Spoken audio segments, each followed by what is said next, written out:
आपले डॉक्युमेंट सुंदर आणि आकर्षक बनवण्यासाठी आपल्याला फॉन्ट्सची गरज भासते। जर आपल्याकडे आकर्षक आणि मनमोहक सुंदर फॉन्ट असतील तर आपले document PowerPoint presentation, excel file असेल किंवा ग्राफिकल फाईल असेल ती सुंदर बनवू शकतो। आज आपण 50 पेक्षा जास्त Unicode font, Marathi Unicode font download करणार आहोत। हे फॉन्ट डाउनलोड करण्यापूर्वी एक झलक पाहूया। इथं दिसणारे सर्व फॉन्ट हे युनिकोड फॉन्ट आहेत आणि हे सर्व फॉन्ट आपल्याला फ्रीमध्ये उपलब्ध आहेत।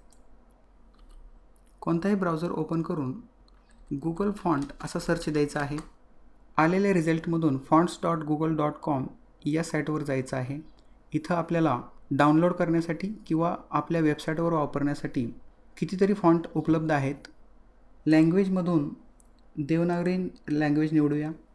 जर तुम्हाला एखादा फॉन्ट कसा दिसतो हे पाहायचं असेल वेगवेगळ्या रूपामध्ये तर इथं जाऊन तुम्ही तो फॉन्ट पाहू शकता।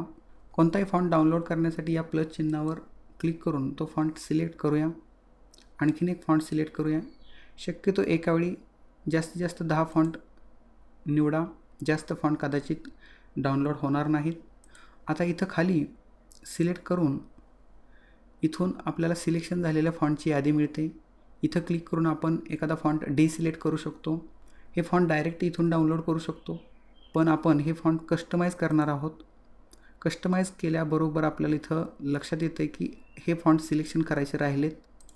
हे सर्व फॉन्ट सिलेक्ट करा, यामुळे आपल्याला अधिकचे फॉन्ट मिळतील आणि डाउनलोड बटनावर क्लिक करूया। आलेला डायलॉग बॉक्स ओके करायचा आहे आणि काही वेळातच आपले फॉन्ट सेव्ह होतील। सेव्ह झाल्यानंतर ओपन कंटेनिंग फोल्डर हे फॉन्ट ओपन केलेले आहेत। इथं हा फोल्डर मी कॉपी करून इथं पेस्ट करतोय आणि राईट क्लिक करून एक्स्ट्रॅक्ट ऑल म्हणणार आहे किंवा एक्स्ट्रॅक्ट हिअर म्हटलं तरी चालेल। फॉन्टच्या नावानुसार तुम्हाला डायरेक्टरीज पाहायला मिळतील।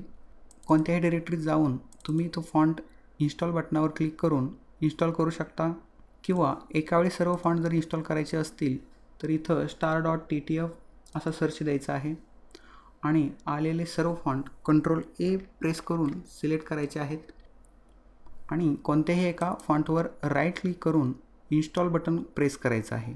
याबरोबर सर्व फॉन्ट इन्स्टॉल होतील। माझ्या अगोदरच सर्व फॉन्ट इन्स्टॉल असल्यामुळं मी नो करणार आहे। इथं मी एक वाक्य टाईप केलेलं आहे।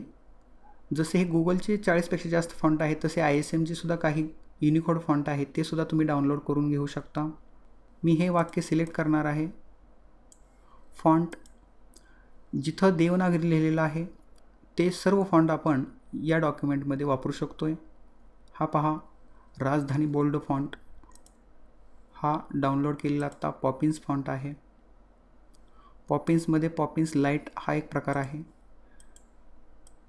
एखादा महत्त्वाचा घटक तुम्हाला हायलाईट करायचा असेल तर एकाच प्रकारचे फॉन्ट आपल्याला अतिशय उपयोगी ठरू शकतात। उदाहरणार्थ इथं मी हे वाक्य लिहिलेलं आहे आणि यातलं मला फक्त गूगलचे 40 पेक्षा जास्त फॉन्ट हे हायलाईट करायचं आहे, तर मी त्यातला डार्क फॉन्ट निवडलेला आहे। तुमचं डॉक्युमेंट, प्रेझेंटेशन, ग्राफिक्स सुंदर आणि आकर्षक बनवण्यासाठी माझ्याकडून शुभेच्छा।